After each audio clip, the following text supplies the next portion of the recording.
It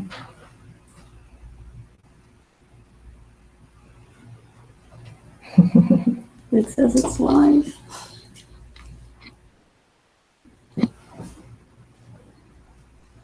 Hey guys, I hope you're doing great today. We're going to start in about 30 seconds. Thanks. I'm glad that I've got a lot of attendees today. I think we're over 50 or 60. The first time we did this, we had about 120. So I'm thinking that people know that they can watch this. We'll put this on YouTube, so we'll have this recorded, and probably a lot of people taking some time off in August. So my wonderful assistant Josie is here, and she's moving the camera as we speak. So she's happy. She gave me the thumbs up. So I think we're ready to start. Is it 11:30? Yep. All right, let's get going. We got a bunch of questions. I'm going to zip through them fast. You can also on your screen ask additional questions. Josie's sitting right next to me. She'll be able to hand them over to me if you have any questions you want to ask as additional to what I'm commenting on. So thank you so much for sending in the questions, and let's jump in. So a huge topic in many of the questions today is CRM. I've been a huge proponent of CRM for, the last many years that I've been preaching and teaching, and also since in the beginning when I started in my career over 31 years ago. Ouch. I still use ACT, however, and I know some of the listeners on the call still use ACT. It's not my favorite, and I am toying with actually taking some time and trying out a bunch of new CRM programs. I did a leasing survey last year in January with a bunch of companies, and VTS came in as the most popular. Salesforce people found was too difficult. There's some new ones, Pipe Drive, I think it's called, Close. I wrote some of them down. So I think that there are a bunch of other ones that people are trying that might work better for you. I think that the most important thing for CRM is the ease of use. There was, and I talked about this on a prior blog post, the Massimo group, which I think does great work. They had a CRM panel webinar, and I actually went back to look at it yesterday, and for some reason I couldn't get it to click through. But I think it's worthwhile for any of you that are not on CRM to watch that webinar. They interviewed, I think, 5 firms. One that I found very interesting, because a lot of times you guys write to me and you say, I don't have the time to input into CRM. And one of the programs, as part of the subscription, which it's not that expensive, it includes a virtual assistant to log in your prospects and your cards. So check that out, the Massimo group, go to their website. They're another commercial real estate trainer, and they had a panel where they interviewed, I think, 5 CRM companies. I think they're also larger companies. So I will be announcing soon probably that I'm going to be trying a bunch of new CRM platforms and come up with what I think is the easiest, and letting you guys know. So watch for that. That's going to be some work, but I'm ready to make a change. I know that many of you, one of the questions was, if I don't have a CRM program, how do I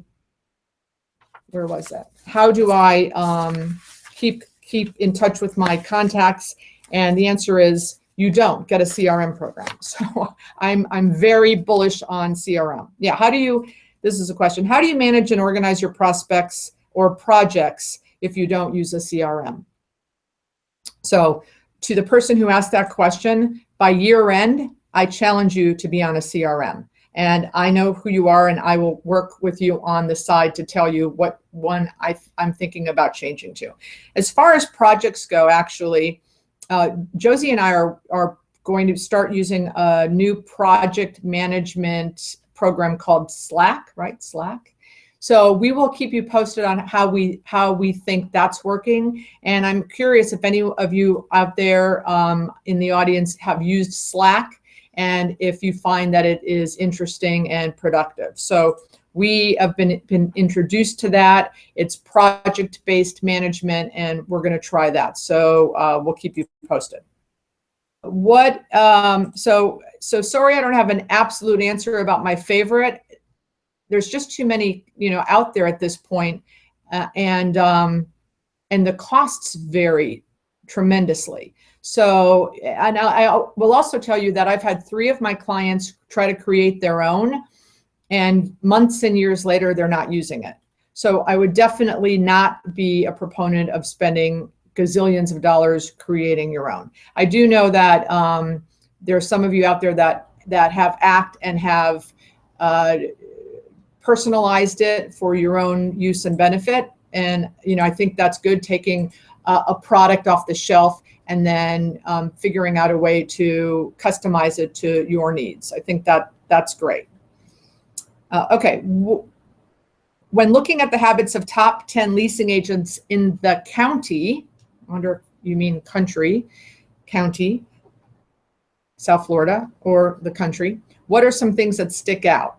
And they specifically asked hours that they work, methodology and approach, and did they start with a small company versus a large company? So hours that they work. So I know I won't shock any of you. I have been known as a workaholic, certainly in my older age of almost soon to be 57. I'm working less, but how I got to some of the successes I've been blessed to have in my life was definitely because of the hours I've worked.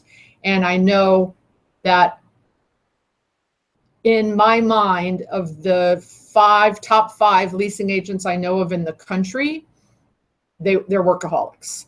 That's not to say you need to be a workaholic, but the top 5 people in the country that I'm aware of that I can right now pinpoint, they're always working. And so that's that, they're putting in the hours.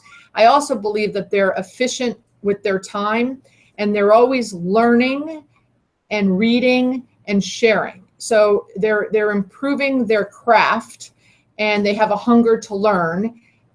And most of that time's an off time. This morning I received 2 LinkedIn articles from 2 of these 5 agents that I'm speaking of. And I think they both came in before 7 a.m., articles that they thought I would find interesting.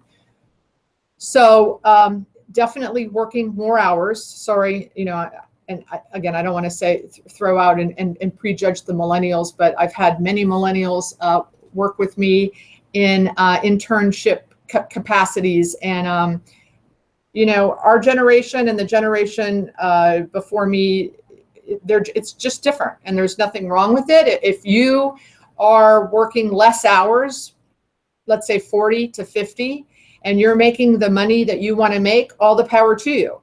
But if you are working 40 hours and you want to make more money, then you need to put in the hours. I had a student come see me up here in Davie from Miami, and we spent about 3 hours. We were kind of having an accountability session. And I said, well, where are you at with your goals? And he was 60% of his goals, and he was unhappy, which is why he called to meet with me. And so I said, well, let's walk through your day. Let's go through your day and tell me, when do you show up at work? And this gentleman, who I think has got all of the potential in the world, works for a great company, has great listings. He's a project leasing agent. He also does a little bit of tenant rep. He said, so I get in about 9:30, and I let him have it.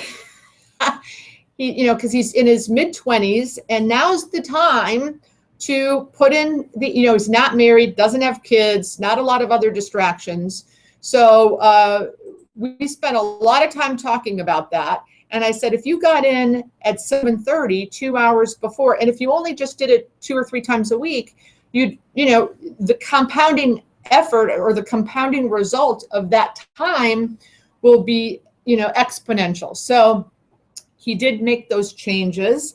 I'm happy to, the last time I checked in with him, I think he was 95% towards his goal. And that was all timing. And I think it's not that he was doing canvassing or cold calling between 7:30 and 8:30, but he was doing the research necessary and doing the learning necessary to be ready. You know, one of the things, I'm a big proponent, obviously, of reading the newspapers. I don't, care if you do it online. If you're a retail agent, you should probably, look at the ads in the hard copies. But if you're office, industrial, whatever, you've got to read the newspaper, and you need to read it in the morning so that when you're out networking or having a lunch or at cocktails or at a dinner, you have to know what's going on in the world so you can be conversant about the current events in your town. So that was one of the things that he had experience with, where he was behind the 8 ball on that. And I said, get into your office 7:30, and for the next 20 minutes, read online, read the newspaper, the review, the daily business review, whatever it is, so that you're more conversant, in your craft and in your field. Speaking of reading, I'm obviously a huge reader, and I was running some numbers the other day that I wanted to share with you. So, and this goes along to, I had a question from a junior agent that said,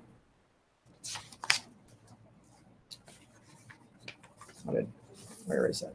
How do I get ahead? I'm a junior agent in my office. Okay, how do I get ahead quickly? I'm a junior broker, and there are 4 associates to my senior. I want the types of centers that they get to work on. Okay, I've been there, done that. So one of the things that I wanted to talk about today is reading. I'm curious, I'm just starting to look into Blinkist. If anyone knows or has experienced Blinkist, it is a way to read and comprehend books at a faster pace. But putting that aside for right now, if you committed to reading, whether you like it or not, and audio, I'm a huge audio book and podcast person as well. But if you committed 5 minutes per day for the next 300 days to reading or listening to a podcast or an audiobook, that's 1,500 minutes in those 300 days. Experts say that it takes 180 minutes to finish one book.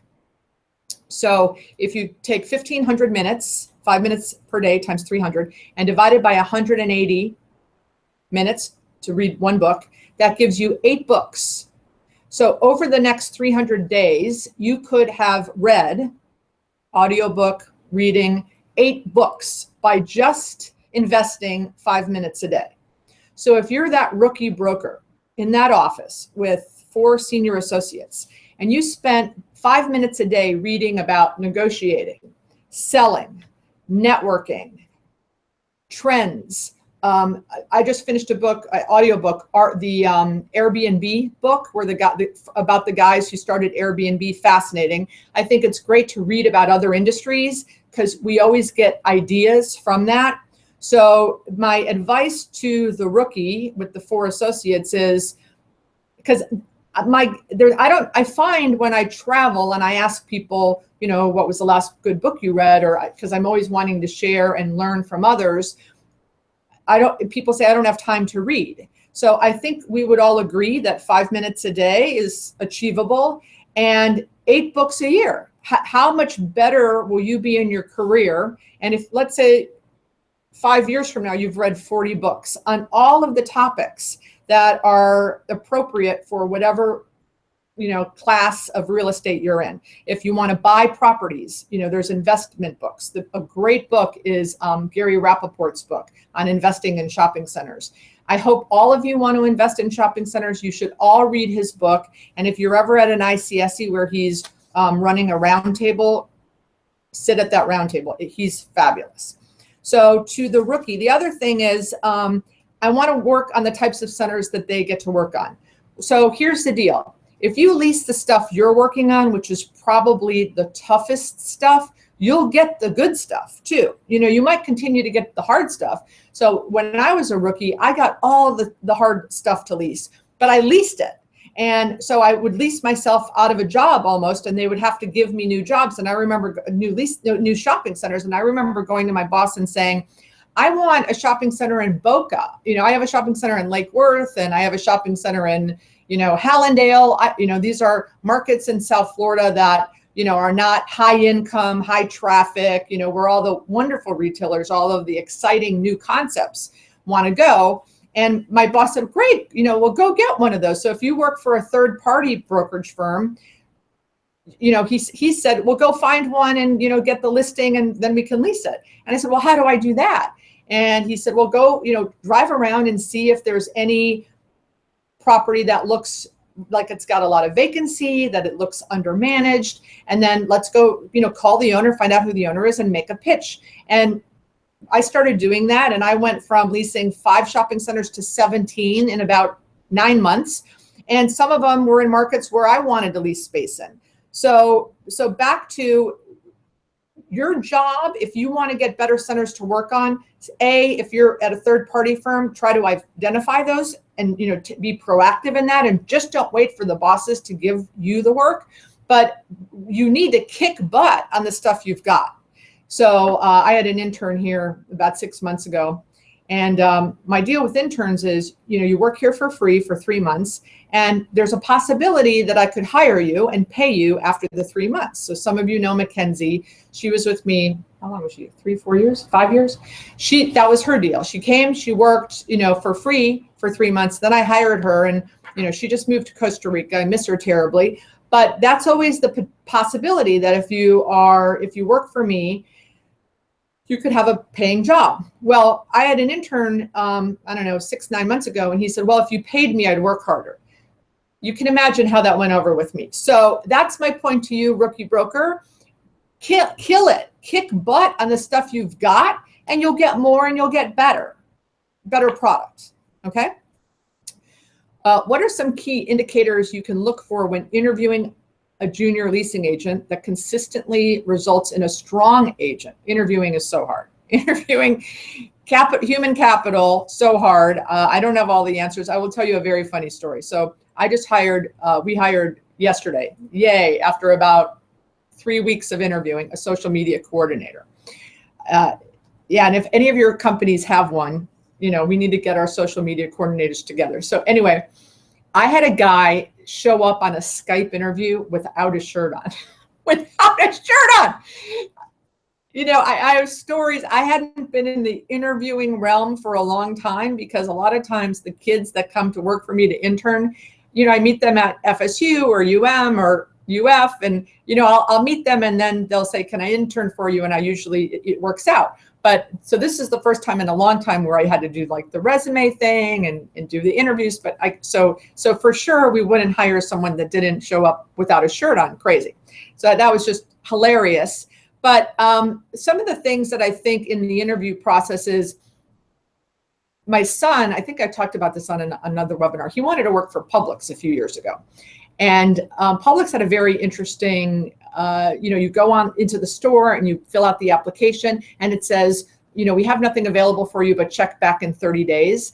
He did that 3 times. And the minute he did it the 3rd time, they said, okay, you're hired. And I asked somebody at Publix if that was, the shtick. And they, didn't confide completely, but they, smirked and kind of nodded. So I think it's important to find out if the person is persistent. When people want jobs with me or I'm interviewing, I like for them to have done research, what I do and what the company's about. And it shocks me that they don't do the research. They have no idea what I do. So if they haven't done the research with you to get a job, which means they're selling their number one asset, which is them, they won't do it, for Sally Beauty or for Ulta or for PetSense. They're not going to do it for the customers. So I think research in advance of the meeting is important. Excuses. I have people that show up, I think I put this on a blog post, but maybe not the general. I think I just did it to my students. I have a student blog post, but do you know how many people ask me for my address? that just boggles my mind. And if I'm on the phone with them, I'll say something like, well, there's this new thing. Let me spell it for you, Google. And, they laugh, but it's crazy that, or they'll email me, yes, we're confirmed for me to meet with you. Can you give me your address, please? And, it's at the bottom of my email. So I think that is crazy. I find that that's a big check mark against them. Persistence, follow up, do they send a thank you note or a thank you email after the meeting? A hunger to learn. I've had people in the past that have worked with me that are constantly challenging, a month in, and they're challenging what I'm telling them.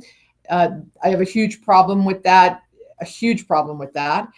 someone that creates excuses, if they're late because of traffic, I don't like that. These are all the things I don't like. I like people that when they say they're going to do something, they do it, and they do it within the time frame they say they're going to do it. So we had someone who said they were going to review all my social media and give me a report back. And of course, didn't happen. That was the guy without the shirt on. I gave him one last chance. That they want to learn. They have a get it done attitude. We had an intern here 2 summers ago who we loved. We tried to hire him. We did everything in our power to try to hire him. He wanted to do the residential development avenue, but every time we gave him something to do, he gave it back to Josie, and Josie and I completed and done. Very limited questions. If he had a question, he'd try to research it first. The glass half full. So a lot of times people call me and say, so I have this challenge with my boss, and 90% of the time when some of the leasing agents call me and they have an issue, I put it back on them. That they need to take accountability. Sometimes people say, well, my boss thinks the property should be $30 and I think it should be $20 for rent. And I say, well, when was the last time you did a market study? Well, no. So we'll go out and do a market study and make sure it's very valid and it's not CoStar or LoopNet, stats. It's, I talked to Susie and I talked to Bob and I talked to Mike, and these are the actual deals they're doing in the industry, and then taking that into your boss and having evidence just instead of just complaining. So, so people that don't have excuses, they do what they say, they're persistent, they have a hunger to learn, they're networking all the time, they work hard. Those are the characteristics that I think that make for good leasing agents. So where do good leasing agents come from? Any specific industries? I've had them from all over. So I've had people that have worked at gyms. I'm going through my cadre of people that worked for me that were successful, and where did they come from? I've had a few that have worked for retailers. I have had a used car person. I've had a bunch of waitresses. I've had marketing assistants. So I think it runs the gamut. I think that they need to be outgoing. I think that's probably, I don't think any leasing agent, I think that's probably the number one thing, is they need to have an outgoing personality, and then everything else will, come to play, hopefully. What's the coolest thing you've seen in retail lately? So the coolest thing I've seen in retail lately, and I actually went in Vegas, went to the container park. So these shipping containers, and I met a gentleman here yesterday. He came to my office who has funding from, I think he said Chase or Wells Fargo. The shipping container thing is cool, and crazy. So if you don't know about shipping containers, there was an article in the shopping centers today, I think a couple months ago. If the next time you go to Vegas, go visit the container park, 3 or 4 levels of retail in shipping containers. This is huge in Holland. I think it started there. So read up on shipping containers. I've heard that Wynwood down in Miami has a few retailers with shipping containers. I want to go check that out. So I think that's super cool, super cool. What are the best questions that might disqualify a prospect before too much time is invested? Okay. So obviously, there's 2 rules of thumb with that. One is if they have other locations, so there's there's the retailer that has the other location, and I presume this person means mom and pop. Let me see. Yeah, I'm pretty sure. Or the startups. So the ones that have the other locations, that's easy, right? Because you can ask a lot of questions about those guys. What are your sales? And so the trick is you can get the maximum amount of information before you give the rental rate. So make sure that you ask all of the questions before you give the rental rate, because that's the one thing that they're waiting for. And they might get tired of you keeping asking questions, but the most answers you'll get is before you disclose the rental rate. So what are their annual sales? This is, again, the ones that have the other locations. What are their annual sales? Why did you like my shopping center? What, are you looking in other markets? So the people that have the other locations, it's kind of easy to figure out if they're qualified or not. It could be a budget. I had someone that called me yesterday on a property, and we're, asking $32 and they want to pay 12. So it was and he had another location. It was very easy to, not move forward with that guy. Startups is a lot harder because, you can say, what do you think you're going to do in sales? What business are you in? Obviously, if it's a business that they're in that you want, why do you want to be in this business? What do you do now? Everyone knows the famous story where I told Wayne Huizinga, who I had no idea who that was, that we weren't interested in 6,000 square foot video stores. Well, had I said to him, well, what do you do now? And he would have said, well, I run waste management. I probably would have given him the time of day. But, I was a cocky, know-it-all leasing agent 2 or 3 years in at the time. And I didn't ask all of the right questions. So for those of you that want, I have a sheet of a list of questions. So email me or Josie, and we will send that to you. But, qualifying, how much money are you going to invest in this space?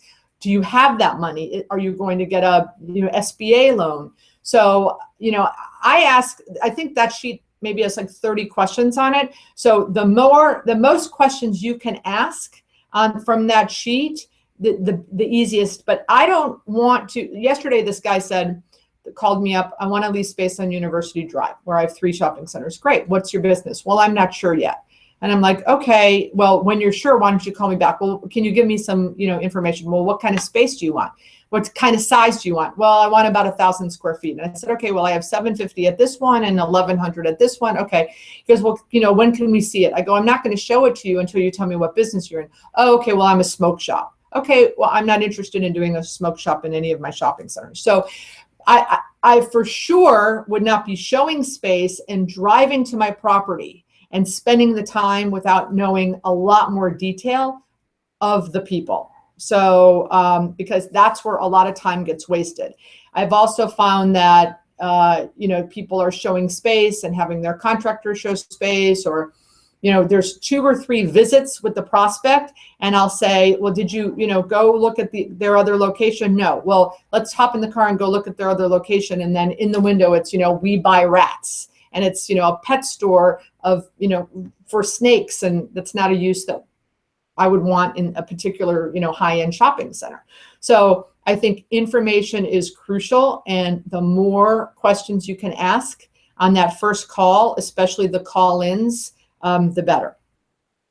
So we had some people write in some questions. Any idea how to get in contact with managers of licensing and development for franchised concepts? I do, actually. So there's something called, I think this is the answer to your question, but this will help you in the right direction. There's something called Franchise Alchemy, ALCHEMY.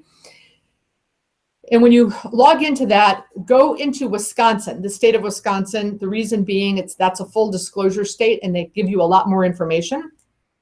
And and maybe this is even more in depth than what you're asking. If you were looking for the Papa John's franchisee, like the largest Papa John's franchisee in Indianapolis, and you go into Papa John's, Wisconsin, all of the Papa John's franchises are going to pop up And you can go to Indiana and go to Indianapolis and find the guy that owns, the 10 Papa John's franchises in Indy.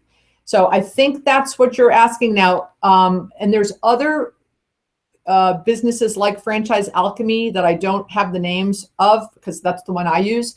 But if you're not looking for the actual franchisee, then how would I get in contact with managers of licensings and development? I would go to your local franchise show. There's 100 booths of all retailers that are franchised, and you'd find the licensing and development guy there. I've been there 2 or 3 times when they've had a huge show in Miami. And, it's interesting. I've never gotten a deal from it, but I've learned about new concepts that were coming and new trends that were coming that was helpful for my business. So that would be the answer.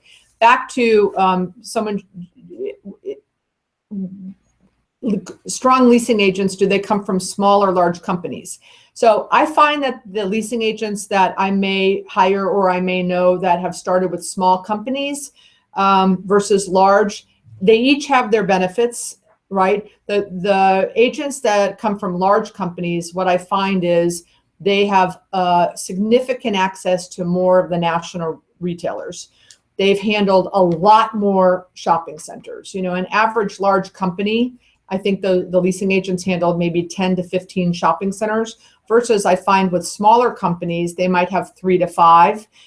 The agents that are with smaller companies tend to do more, have more, I think, intel on property management, absolutely do more canvassing because they have fewer centers and fewer vacancies. So their canvassing expertise and their relationships with local mom and pops in the markets, I find far superior than the guys that are working for the larger companies. But the guys that are working with the larger companies, I think, have better relationships with the national retailers. So it depends on, what your assets are and, who do you need to plug into what hole. And what are good habits of a methodology and approach? Well, that's CRM, and CRM. And then relationships. I find that the top leasing agents in the country have relationships that they cultivate and curate.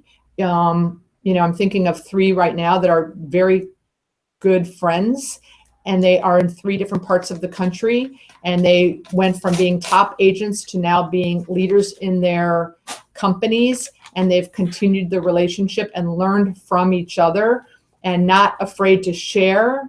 I think that leaders are sharers, paranoid and keeping everything close to the vest.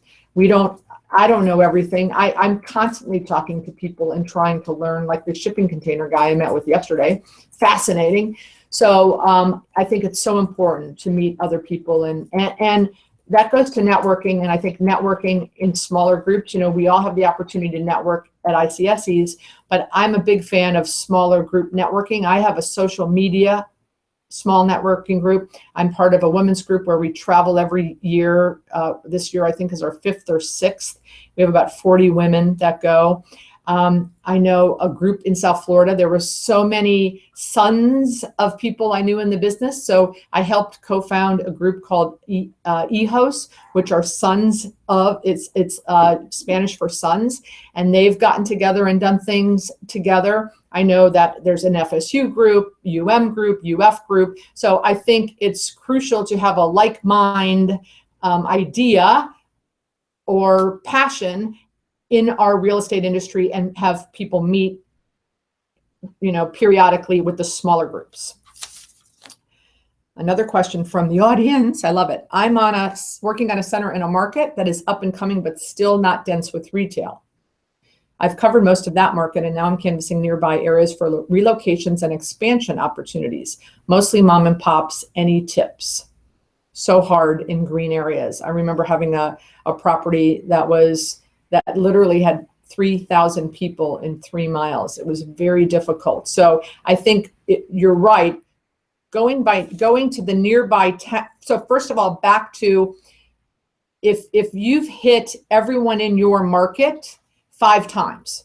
So if you're in a market that has 100 retailers, and let's say 70 of those 70 retailers could go into your shopping center, you need to make sure you visited those 70 5 times. So for sure, because timing is everything. So while you're doing that, go to surrounding markets around the green areas. Mostly because if you have a small regional supermarket and there's 5 tenants next to them, you're going to get an idea that maybe you didn't think of, or you might see a national or regional player that goes into those small markets. So definitely hit all of the small towns around your central market. And don't forget to also, in those smaller markets, get involved with the chambers of commerce, because they're business owners, they know people, they might be renting space somewhere. Don't forget the flex space in those markets. I remember canvassing outside of, where were we? Not Boise, somewhere far. It might have been Fargo, but it was somewhere way out, and we hit the local retail, and then we went into the houses. In those smaller markets, there's businesses and houses. We hit all those, and then we went to the more industrial warehousey area. And I remember we found a printer guy that was 6,000 square feet, and then we found a team shirt embroidery guy. So don't miss out on those industrial flex space areas in those small towns too. And chambers of commerce, I find, are hugely helpful in small towns. Okay. Oh, is that it?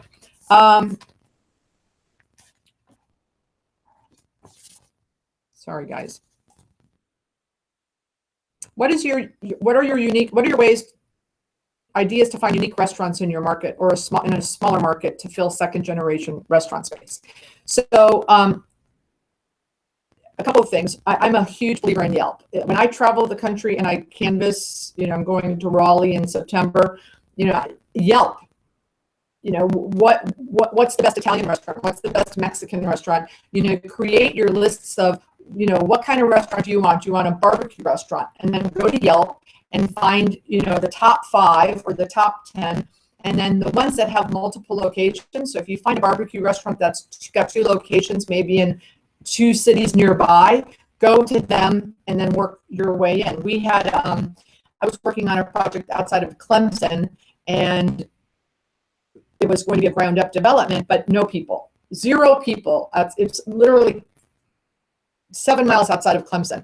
And I said, what we really need to do is find a destination restaurant to anchor this property, to get people that are coming to the football games that live in the surrounding areas to come to this project. So we ended up, and I just kept asking everyone we met, what's the best restaurant in the area? What would make people drive to it? What's the destination? And somebody mentioned this guy in Greenville, and we drove. It was 45 minutes away. We drove up there, and we ended up making a deal with him. He had 4 locations in Greenville. He had a steak restaurant, a seafood restaurant, a cafe, and something else. We ended up making a deal with him. He's open. It anchored this. It was a small deal, maybe 18,000 square feet, but it was fabulous. So, and he was on Yelp as well. So Yelp is my best friend when I'm looking for restaurants. If it's a second generation space that's not going to be great for, a popular or a, super new concept. When I was canvassing about a year ago, I found out about, in 30 years, I never knew this existed. This is why you go canvass, because you learn about things that you don't know off the top of your head. But I found a catering operation that provided the public school food to all of the public schools in the area. And they had, I think, 4 locations, and we're looking for more. And they take V-shaped, no frontage, former second generation restaurant space. It's fabulous. So find out in your market who provides the public school food, the lunches and the breakfasts. Go see where they are, probably in a warehouse area, and see if they need another location for that second generation restaurant that you're about to demo, because you can't find, a hot new restaurant to take it. Okay. Beyond canvassing, Is there anything beyond canvassing? What other prospecting strategies do you use? So yesterday, I only had 30 minutes to prospect. Like, obviously, I couldn't run out and go canvassing. So I went on Act and went to some prospects that I needed to follow up with. And I'll tell you exactly who they were and what I did. So I went to, where's my list? So I went to Facebook and Facebook private messaged, and I can't find those names. I Facebook private messaged Panda Kitchens, IMAX Tutoring, Learning Express. So these are, for South Florida people, you guys know these names, and 2 or 3 others. And so I go to Facebook. They all have Facebook pages. I go to private messages and I say, hey, I've been in your store before. You have multiple locations. I own shopping centers in Broward County. What are your expansion plans? Are you looking to open any locations? I did this in about, I Facebook messaged probably about 10 people. 5 responded right away, and all 5 said, no, thank you, we're not interested. But I do that a lot. And sometimes I'll say, well, where are your properties? And then I'll get an email to the person who's actually responding to me, which is many times the principal, and I send them my flyer. These are mostly people's locations I've been in canvassing, and I'm following up because I haven't gotten through to the gatekeeper or through anybody in person that I've wanted to. So that's one thing that I do. LinkedIn with national and regional retailers. I'm finding now a lot of nationals recently, literally in the last 90 days, a lot of them are posting. A lot of them are posting their openings. And what I'll do is, for example, I would love to do a guitar center in one of my properties, and they keep posting their, we opened a new one, all this stuff. So I did a map of South Florida, all their locations. I put my locations on them, and I sent it to the guy, that's doing a lot of the posting, and I'm hoping that I can, get something going with that. I'm constantly meeting. Oh my goodness, that's a long one. I'm constantly meeting with my friends, my brokers in the market. Many of you on the call, I'm calling you if I'm driving around, we catch up. I don't really meet you guys at ICSCs. At that point, I'm, meeting with people for new business or retailers, but locally. And I was in Atlanta last week. So I went to Atlanta to attend a think tank dinner for people in our industry. And what I did is I set up 2 breakfasts, a dinner, and a cocktail, and a lunch. So I had 5 networking events while I was in Atlanta with people from Atlanta. So I'm trying to make efficient use of my time. And I already talked about chambers of commerce. I've gotten a ton of deals, a ton of leases from my Chamber of Commerce memberships. So Facebook, LinkedIn, brokers, chambers. I do cold calling to national retailers only after I've sent very thorough information. The only email blast I do is to the tenant rep brokers in my market. So I will do an email blast saying, hey guys, I have this new anchor space available, and it's only to a well-curated, hopefully it changes all the time, but of the 40 tenant rep brokers in my market. It doesn't go out to my 6,000 people constant contact list. So that's how I will I'll cold call retailers like the Guitar Center guy only after I've sent him a map. I think that the olden days, the funnel, can they see this?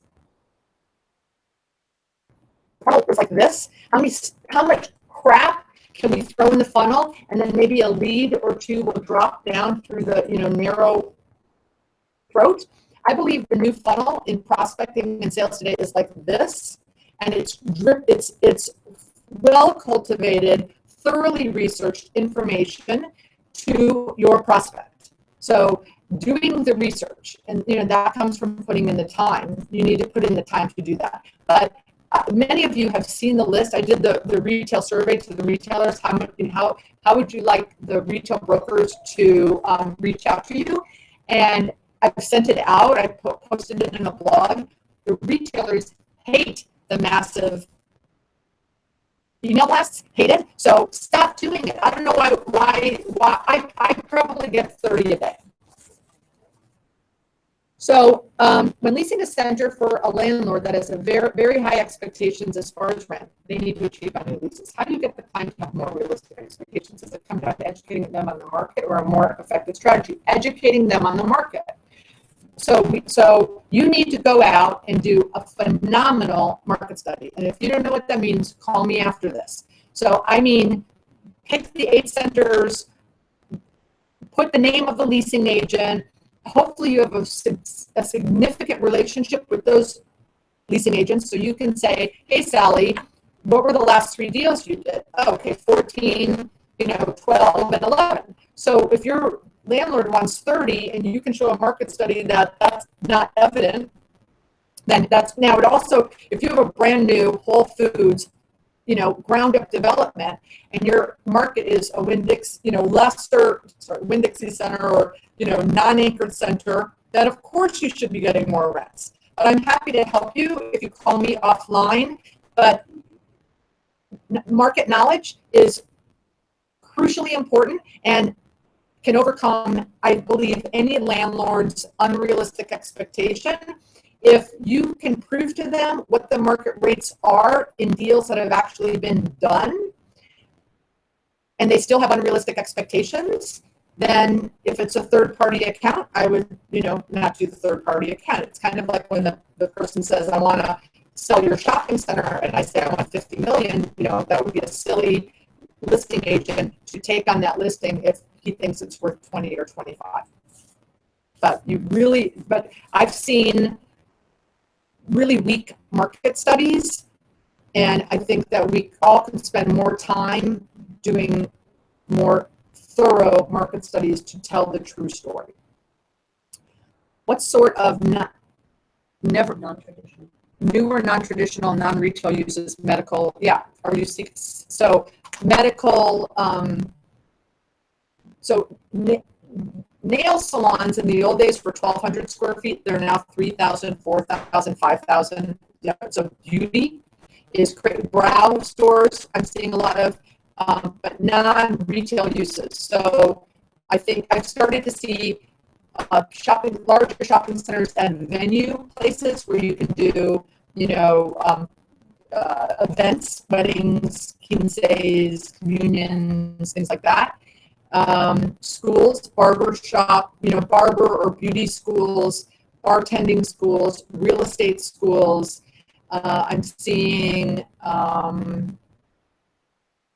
right? Whoever this is, email me, because I have a list that I had in a prior PowerPoint for a company that I did a few months ago, and we'll send you that list. My brain is not working that fast, and Josie's telling me I have like 7 minutes left. So let me make sure. Renewals. The best way to do renewals is to really understand your market knowledge and to understand the tenant sales and their health ratio. So I had a national pizza guy that wanted to do a renewal. He said, it should be the obligatory 3%. In my market, there were 8 shopping centers. All of them had a pizza guy, presumably exclusives, I don't know. So there's not a place really where he could go. They didn't report sales, but I had a good idea that their health ratio, sales versus rent, was very low. And I ended up taking them from 26 to 34. So what I see across the country is we don't push renewals like we can. Now, I've also been in a situation where a renewal comes up and I have a ton of vacancy, and I do give the reduction because I don't want to create. Also, it's very important for when you're doing renewals is how many vacancies do you see in the market coming up or in your own center? Are there any new developments coming up? What is the infrastructure in the space? So with this guy, the infrastructure was there, so to move would be very costly. If it was a use that could pick up and move very easily, I probably would be more amenable to, a smaller increase in the renewal. But I think we can spend more time with renewals and get more rents. By the way, back to that question about what industry, I just saw my note about what industry do good leasing agents come from.